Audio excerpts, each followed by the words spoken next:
Shut up and sit down.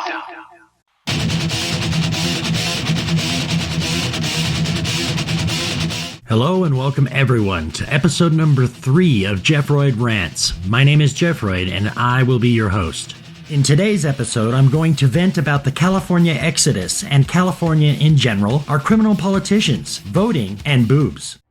You know, just the other day my girlfriend and I were driving down the road and I couldn't help but think out loud about how disappointing it was that so many people are leaving California. According to the Mercury News, almost 750,000 people abandoned the state of California last year alone. Joel Kotkin, a presidential fellow in urban futures at Chapman University in Orange, California, said, and I quote, "California is a great place if you're young, ambitious, and daddy is paying the rent." Now, while this is just one man's opinion, and I think we all can agree there are a multitude of reasons that people are fleeing California, in my humble opinion, 90% of the blame can be laid directly at the feet of our liberal Democratic leadership. Now, I had always heard that Chicago was the homicide capital of the nation, but according to Walter Williams over at the Associated Press, that is not the case. Based on 2017 FBI statistics, St. Louis, Baltimore, and Detroit are the top 3 most dangerous cities to live in.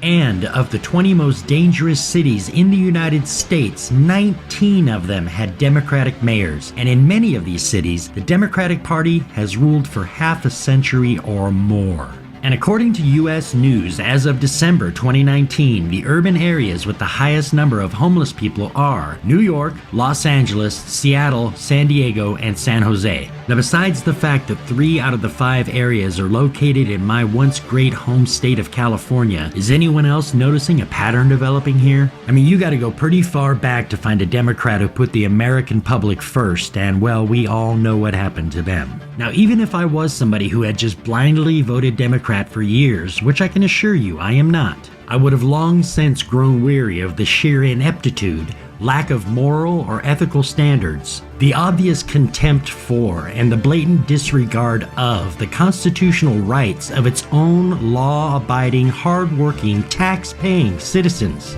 To be honest, it boggles the mind. I'll be right back to finish my thoughts on this topic after a quick word from this episode's sponsor.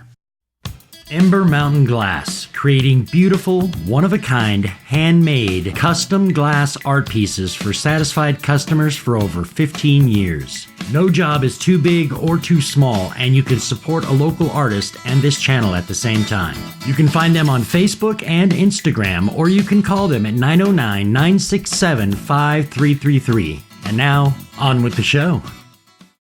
Now, I could sit here and piss and moan about the situation we find ourselves in all day long, or I could do something about it. So the first thing I did is I went online and I registered to vote. If you haven't done this already, I cannot stress enough to you how important it is that you get it done quick. The primaries in California this year are on the 3rd of March, and if you haven't registered by the 11th of February, you're ass out. California has also changed the rules on voting outside of your party, so if you plan on voting for a Republican candidate, make sure to register as a Republican. If you've ever wondered, like I have, how we always seem to end up with these thumb-sucking, prostitute wackaloons in public office, a lot of it has to do with the fact that California is one of 3 states that has a thing called a jungle primary. And while it sounds kind of cool, it's really not.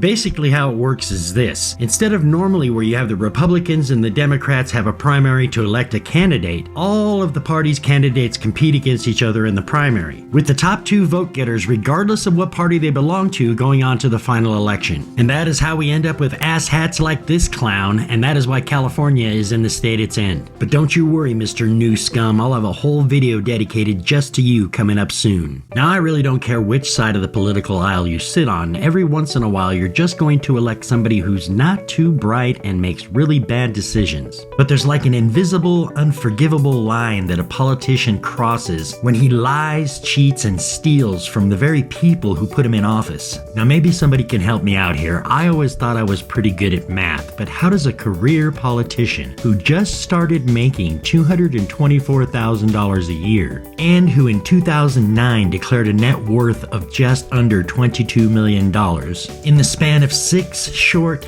years, increase her net worth by $78 million.